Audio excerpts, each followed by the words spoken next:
All right, we're going to go ahead and get started. It's our first knife forging event here on campus. I'd like to thank Sakai City for making the trip possible for the artisans. Kikuichi Knives, which is actually where the artisans make the knives. Mikuyo is the president and CEO of Kikuichi. Nishimoto Trading is here. They provided all the sushi today. Warren's Cutlery is selling the knives. And then I'd like to introduce Harry Rosenblum, who's the owner of the Brooklyn Kitchen, and he's also the president of JCAD. I'll let you explain that. Thank you. Welcome. This is a very unique opportunity. This is the second time, 2012, we brought these craftsmen to the United States to show off their skills and to show off how they make knives traditionally in Japan. And then we're honored and really pleased to be able to do that again this year. So this is maybe the 10th time or so in the entire United States that this type of forging has been demonstrated. So my name is Harry Rosenblum. I have a store very similar, you guys may be familiar with Warren Kitchen and Cutlery near here, to that down in Brooklyn in New York. And then I also started the Japanese Culinary Arts Network with Mikuyo, who owns Kikuichi. After a trip to Japan to visit these knife makers and a number of other folks who we work with in the kitchenware industry in 2010, it became clear to me that there were lots of really interesting kitchen tools, kitchen products, food products that were available in Japan that aren't yet represented here in the United States. And so really it was started as a way to try to find and highlight and then bring some of that information here to the States, and so that's what we've been working on the past couple of years. So what we're going to demonstrate here today is the traditional method for making knives. That the tradition in Sakai, these gentlemen are based in Sakai, which is a city that's part of the metro area of Osaka in Japan. And the knife making and bladesmithing practices in that area go back about 1,000 years. Originally it was sword making, mostly, and then in the 1860s, the Emperor of Japan outlawed samurais. And so essentially these craftsmen and artisans lost their market, and there was nobody to buy their swords because nobody was allowed to be a samurai anymore. So they switched over to making cutlery. Kitchen knives, other types of knives, scissors, anything with a sharp edge, they're manufacturing. And so these craftsmen are really carrying on that tradition, and it is their livelihood, it is their business, it's what they do. We have 3 craftsmen with us here today from that area. Mr. Morinaga, who is here. He's a forging master. He's been doing this for more than 30 years. Mr. Anami here, also a forging master, also has more than 30 years experience, and Mr. Oe. Mr. Oe is a master knife finisher and engraver. So the process of making knives, there's a board here that I can sort of hold up where you can come and take a closer look at that displays the entire process from my right to my left, from just a plain piece of steel into a finished sharp knife that you can use. And the process really is very different in Japan than we imagine it in the West, or that manufacturing often works in the West. It's not, raw materials don't start in one part of the building and make their way through the hands of all of these people and come out as a finished product. Each of these gentlemen actually has his own business and his own shop where he's working. And so it starts out with the forging, the raw steel, and that part of the process gets us to about here, through the tempering of the blade. At that point it moves to a different craftsman, moves to a sharpening craftsman who has his own shop. And so it switches, moves to a grinding wheel. He does all of the grinding, all of the finishing, all of the sharpening. Then once the blade is as sharp as it needs to be a final object, it moves to Mr. Oe. And he does the final assembly, which he'll demonstrate in a little while after we get through the forging section, where he assembles the blade with the handle, does the final engraving, and does the final checking. All of these knives, or these craftsmen, are working mostly to make knives for Kikuichi Cutlery. Kikuichi has about a 700-year history. The family started out as sword makers and then moved into knives. They are fairly well distributed here in the United States, so we're lucky to be able to have that connection to them. They're probably one of the best distributed traditional Japanese knife makers in the United States. You can see a lot of their product over here under the green tents. Warren Kitchen has them. They're 20% off today, and you can have them engraved with your name or your friend's name, or pretty much anything you would like. Mr. Oe will be available after the demonstration for them. So I think we're going to get started here with the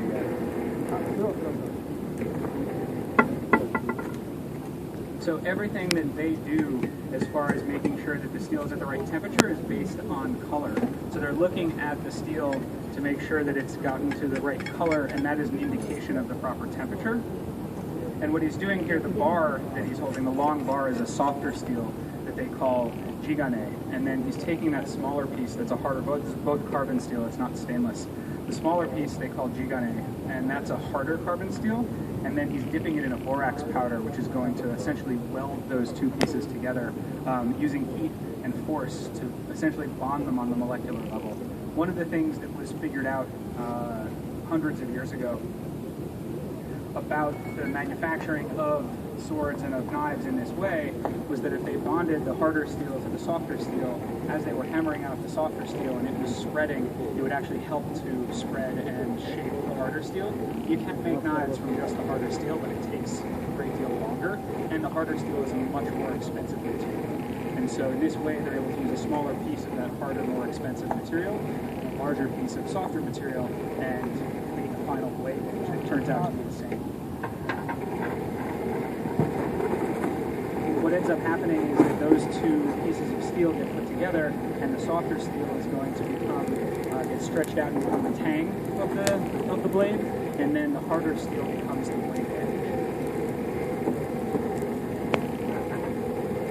Feel free to ask questions if anybody has any questions tonight.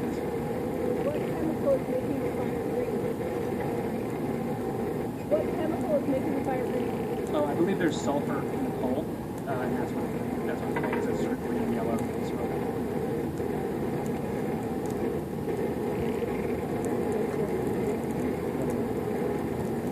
So this forge actually is an American forge that was borrowed from someone here. They didn't bring the forge all the way with them from Japan, but they do use coal in their shops in Japan. Often in the modern age, people are using propane and other sources of flame to heat things in a forge, but they're actually still using coal. What kind of steel are they creating? Are they creating a white or a blue or a... So they're actually, the smaller, harder piece is either a white or a blue that gets bonded. In this case, it's a white. It's being bonded to a softer carbon.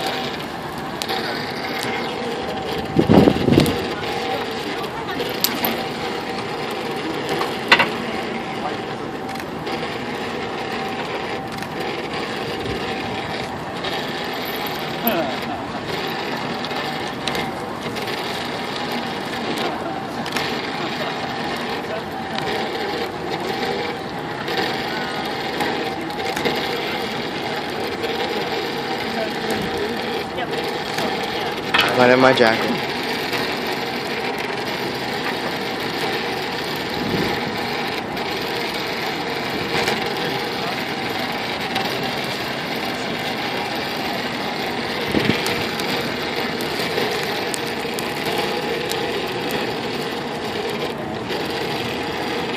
It's very difficult for them to see the color in the sunlight.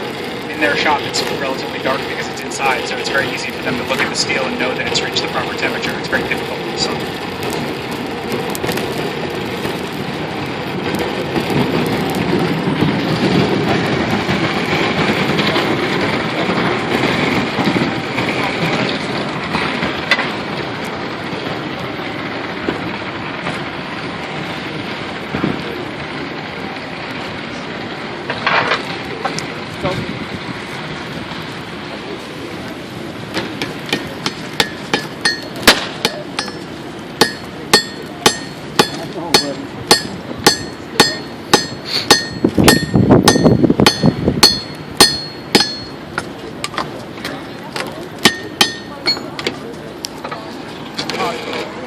So that's how the beginning part of the process is always done by hand with a small handheld hammer to get those two pieces of steel really fully together.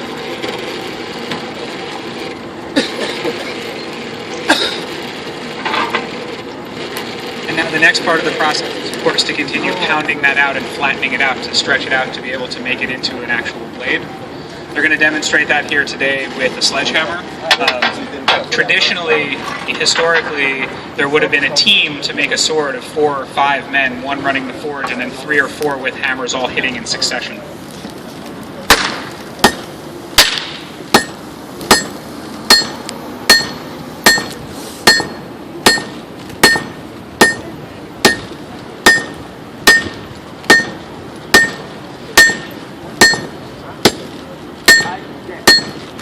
So with 3 or 4 people standing in a semicircle, you'd be able to get in far more hits on that steel while it was still hot enough and malleable. In the modern age, in their shops, they actually have a large power hammer. It's a foot-operated piece of machinery that does that. So they are standing at a forge and then turn about 90 degrees, and they are using a power hammer that's got a foot lever. Sorry? Yeah. You got it.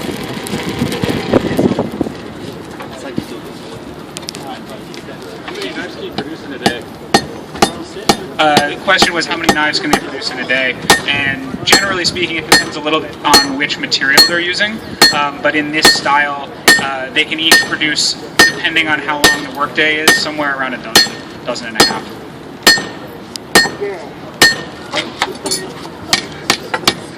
Anybody like to give a try with the sledgehammer?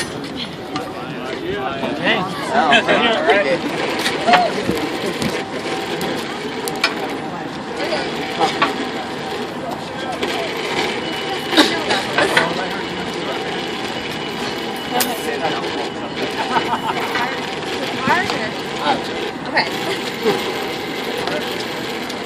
If you do a really good job, they might invite you to come. Chad, bring it from way down south up north, back down south. That's how you do it? Got it.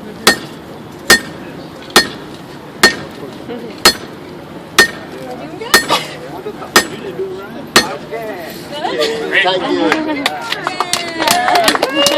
Good job. Good job.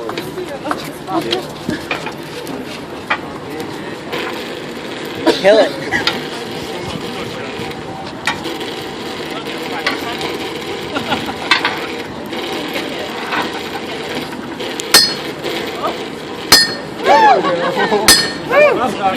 Yeah. Get some. Get some. I was raised on a farm out of Mountain Wood. You know solution. You better hold on to that. Get some. Ooh.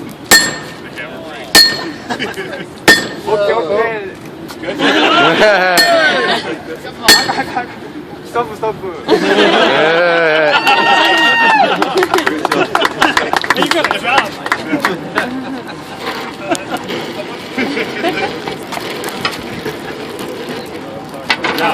Come on, airborne.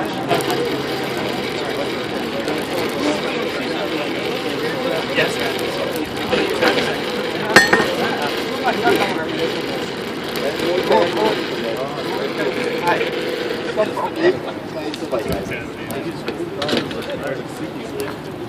All right, Ryan, you got a lot to live up to now. All right, man, you can talk. Don't miss. Oh, strike.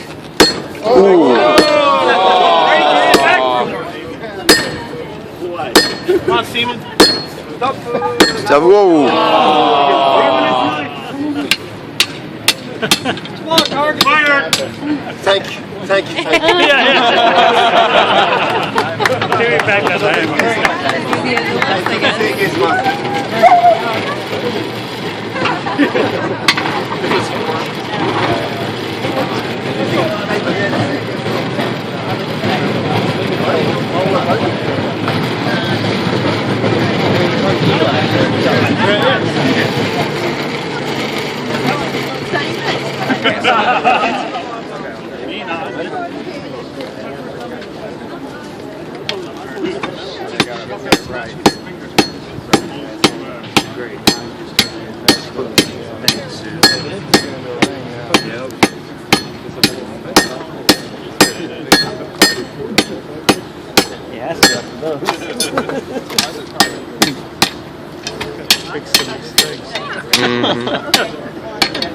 Anybody else want to give it a shot?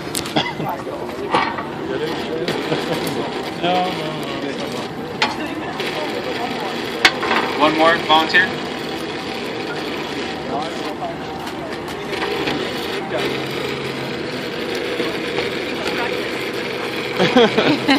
Okay, you just want to bring the face down.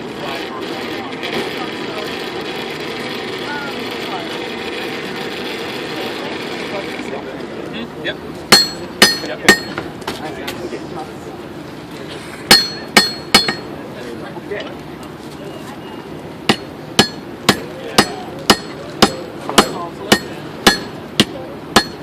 Yep. Wait. Okay. Thank you.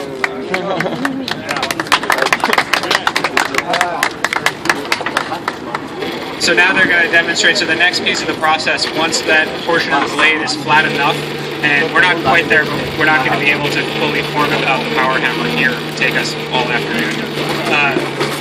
They're going to demonstrate how they then cut off the end off the bar steel to then turn it around to start to form the tang.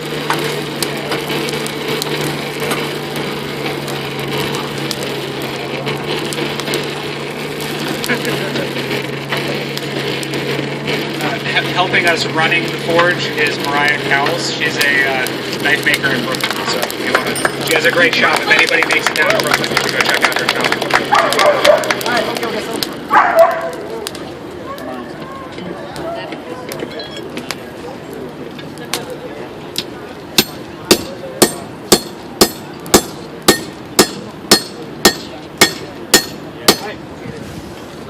Most of the tools that they use, like this and like the tongs, as blacksmiths, they make themselves. So would this be, would that power hammer have that tool built into it to cut it off? Or insert that in there? No, they would actually insert that in there. They would use that tool to then cut it off.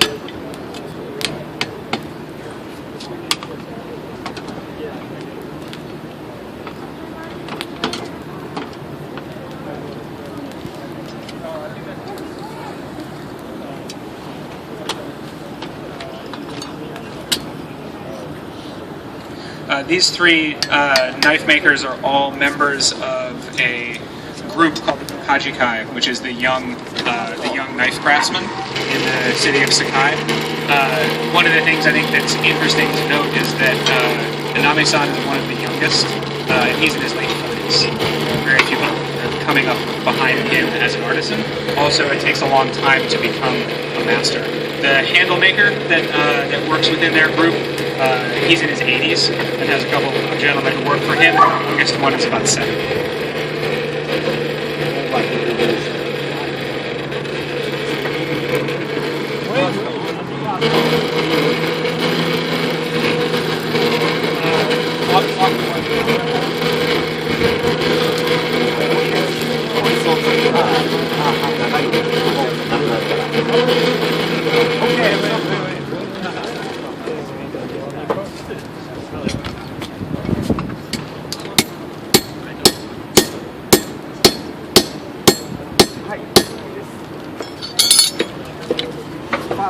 So then that small piece that's left of sort of the regular size bar stock then gets drawn out, and they'll do a little bit of work to draw it out towards making it into a tank.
So you can see how eventually that would become a final blade.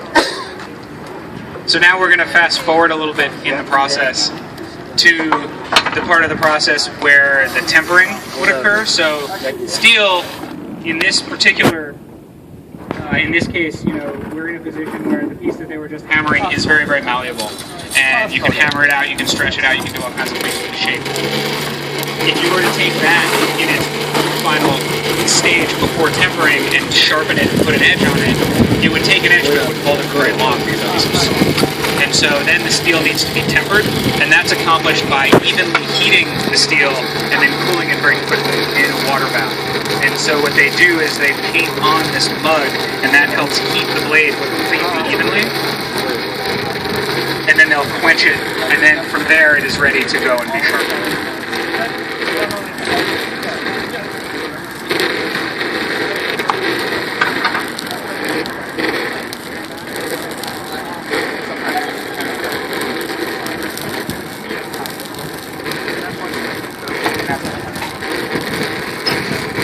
The question that was just asked was about using the clay, and often samurai swords have a curve to the blade. Often the way that was accomplished was that the clay would only be put on part of the blade, so that as it was heated and then cooled, it would actually cause that piece to curve.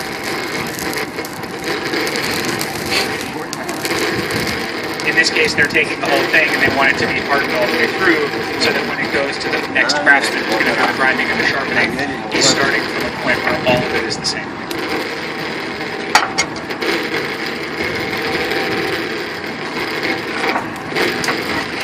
And again, this is based on the color of the steel is an indication of the proper temperature.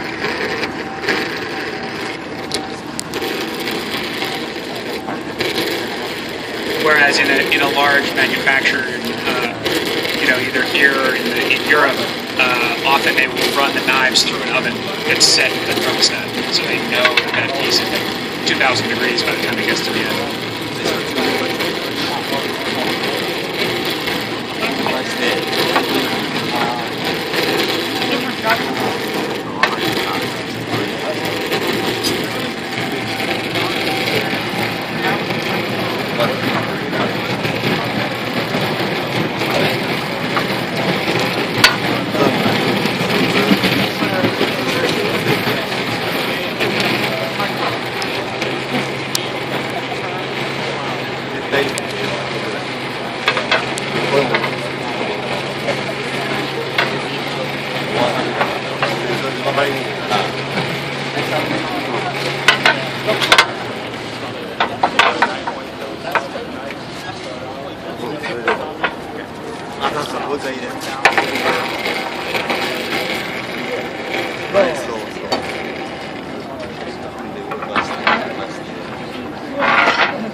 So now right from the forge into the water.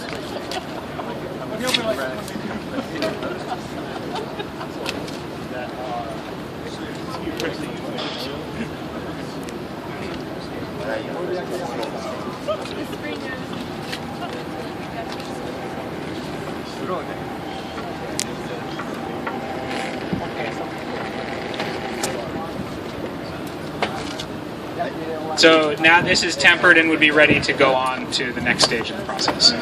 So now Mr. Oe is going to demonstrate how the knife gets assembled. So now he has a blade that they manufactured in Sakai in this way.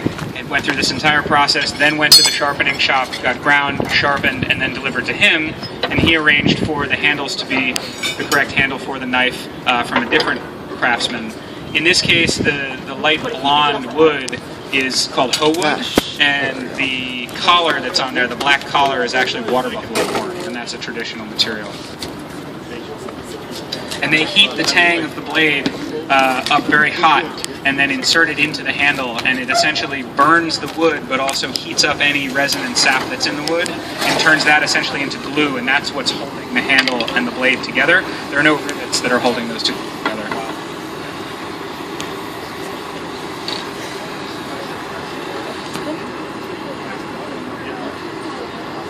And then Mr. O is also going to check to make sure that the blade is straight.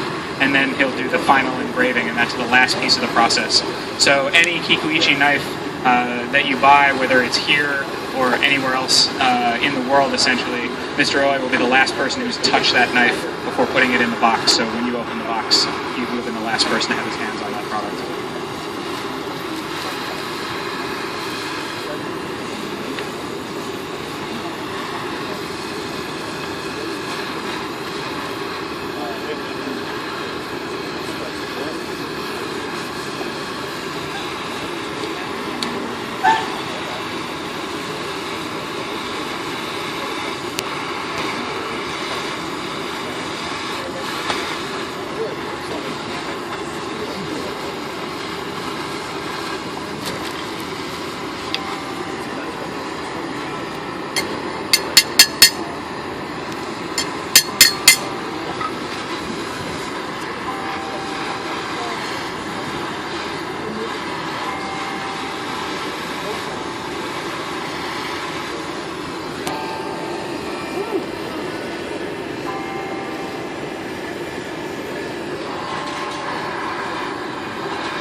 So hitting the bottom of the handle sets the blade into the handle, and then he uses this tool to make sure the blade is straight and to check it.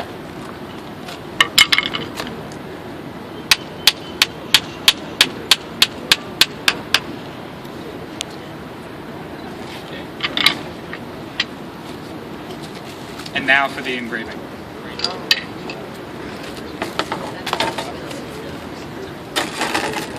So he uses a very small straight chisel to engrave either the type of the knife or the company, or if it's been ordered by a chef, the chef's name.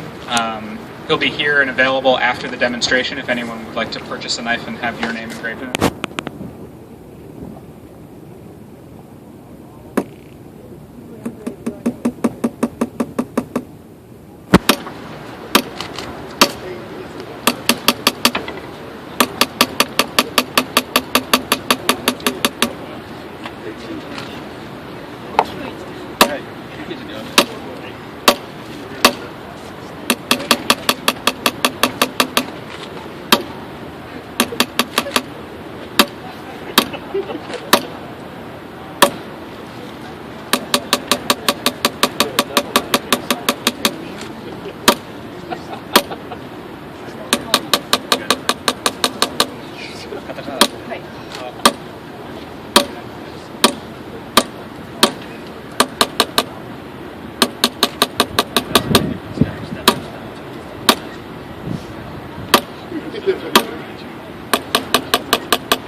So that is the finished product.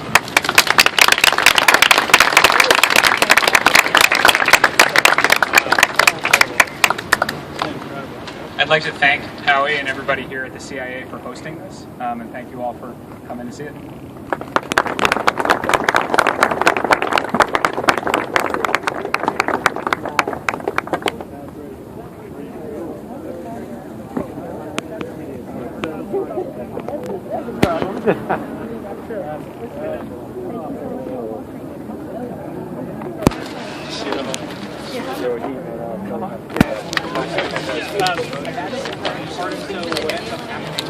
Yeah.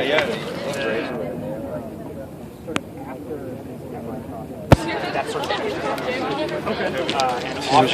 that would actually round off. And polish it off. It just sort of depends on, like when I went to Japan in 2010 and I made a knife for these guys, I left it on. But often it gets ground off.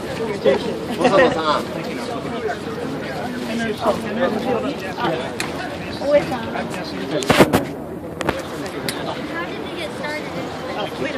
Can you stand Essentially.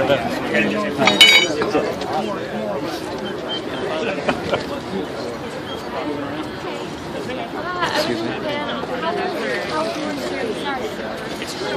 I just got to go to The way the handles are made. That's all right. before I went and talked to Chef Baron too because he has brand new students. This is the pastry chef guy. What does that?